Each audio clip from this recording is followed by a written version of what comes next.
Hey everybody, let's look at what you were asked to check in with today. So you were asked to order these values from least to greatest. So thinking about smallest to biggest, I first kind of look to see if I can use reasonableness before calculating some of these fractions, decimals, and percents to other forms. So the very first thing that I notice is I can pull out my value of 1 and 300 as my greatest because this is the only value here that's greater than 1. Everything else here is less than 1, even my 70%. Remembering that percent means out of 100. This is a part out of a whole 100, or a value less than 1 when we convert it. So I'm going to start by pulling out my 1 and 300ths as my greatest value. Okay, so I can eliminate that one from my list.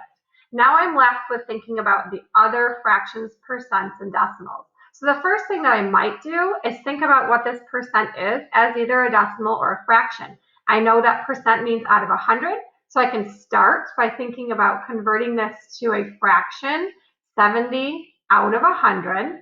And I'm going to reduce that so I can better comprehend what this value actually is. So 7 out of 100, I can divide both of these by 10. That gives me a fraction of 7/10. And if I wanted to even one step further, because this is my place value system, 7/10 as a decimal is 7/10. Okay, so I know I'm over a half, using half sometimes as a benchmark. That doesn't exactly help me place my fractions. I can tell here that 7/10 is less than 9/10. So where do I go from there? I have these two decimals. I know that 9/10 is greater than 7/10, but I've got to consider what these fractions are as well. So noticing here that my fraction 8/14, exactly half of 14 would be 7. I'm just over a half, okay? So 8/14 is 1/14 bigger than a half. Let's jump over to this fraction, 5/16. Exactly half of 16 would be 8 out of 16. I'm less than a half here. So this is more than a half. Half as a decimal is 0.5 or 5/10. This is more than a half because it's greater than 7/10.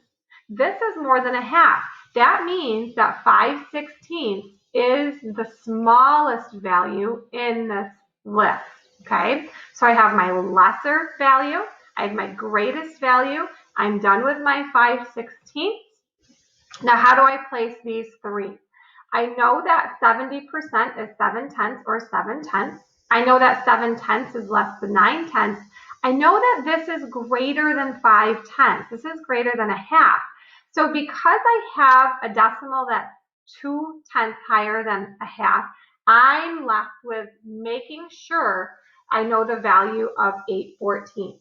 So what does that mean? So 8/14 can be converted to a decimal by division. So 8/14 is 8 divided by 14.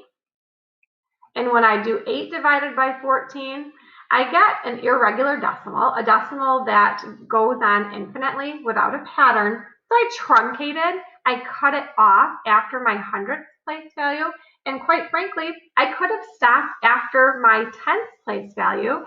My decimal was 0.57 something, something, something, something, something. Plugging this into my calculator. So I know that 8/14 is 57/100. Now I have these three decimals to compare to help me order. So I'm comparing 7/10, which is equal to 70%. I'm to 57/100, or approximately 57/100, which is 8/14, and 9/10.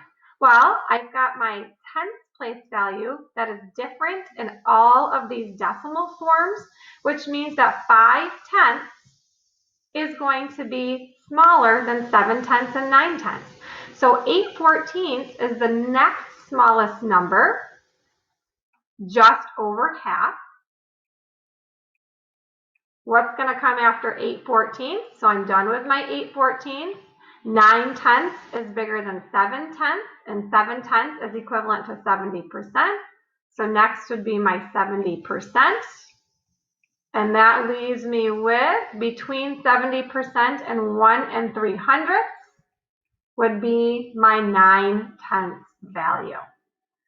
So thinking about what these values are as fractions, decimals, or in this case, percents too, being converted to a decimal, my order from least to greatest is 5/16, just under a half, 8/14, just over a half, 70%, 9/10, and the greatest value, 1 300. I hope you got that same order. Have a great rest of your day.